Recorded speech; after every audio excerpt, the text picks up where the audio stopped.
થરાદ શહેરની મહેશ્વરી સોસાયટીના એક બંધ મકાન ખાતે પ્રતિબંધિત અલ્પ્રાઝોલમ નશાકારક દવાઓ રાખી તેનું ડોક્ટરના પ્રિસ્ક્રિપ્શન વગર નશો કરતા ઈસમોને વેચાણ થતું હોવાની માહિતી મળતા એસઓજી પીઆઈ અને થરાદ પોલીસ દ્વારા રેડ કરવામાં આવી હતી. આશરે 2.43 લાખની એનડીપીએસ એક્ટ હેઠળ 1.8 લાખ અલ્પ્રાઝોલમ ટેબ્લેટ ઝડપી હતી. પોલીસે રામાભાઈ દેવવ્યાસ મહેશ્વરી અને દિલીપ મેઘરાજભાઈ ખત્રેની અટકાયત કરી છે. બંને વિરુદ્ધ એનડીપીએસ એક્ટ હેઠળ કેસ કરવામાં આવ્યો છે. જે પ્રતિબંધિત દવા છે એલ્પ્રાઝોલમ કે જેની અંદર એનડીપીએસ ના કન્ટેન્ટ હોય, આ દવા મતલબ સામાન્ય રીતે કોઈ મતલબ વિધાઉટ પ્રિસ્ક્રિપ્શન કોઈ વેચી શકતું નથી અને પ્રતિબંધિત છે.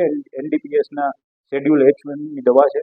આ દવા જો કોઈ આવી રીતે કોઈ પણ લાયસન્સ વિના અને ડોક્ટરના પ્રિસ્ક્રિપ્શન વિના ના વેચે તો તેના ઉપર એનડીપીએસ ની કલમો તળે ગુનો દાખલ થાય. એટલે અમે આ વ્યક્તિ ઉપર અમે તો એનડીપીએસ ની સેક્શન્સ મુજબ એનડીપીએસ એક્ટની કલમ 8C અને 22B અને 29 મુજબ અમારા થરાદ પોલીસ સ્ટેશનના પોલીસ સબ ઇન્સ્પેક્ટર શ્રી મતલબ ભગીરથસિંહ જાડેજા એમણે આ ગુનો રજીસ્ટર કરાવેલ છે.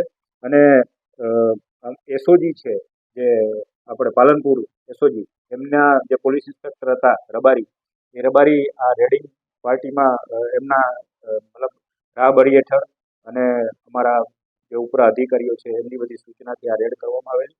આ રેડ દરમિયાન અમે એમની પાસેથી કુલ 1,08,000 જેટલી મેડિકલ ટેબ્લેટ્સ જે કબજે કરેલ છે.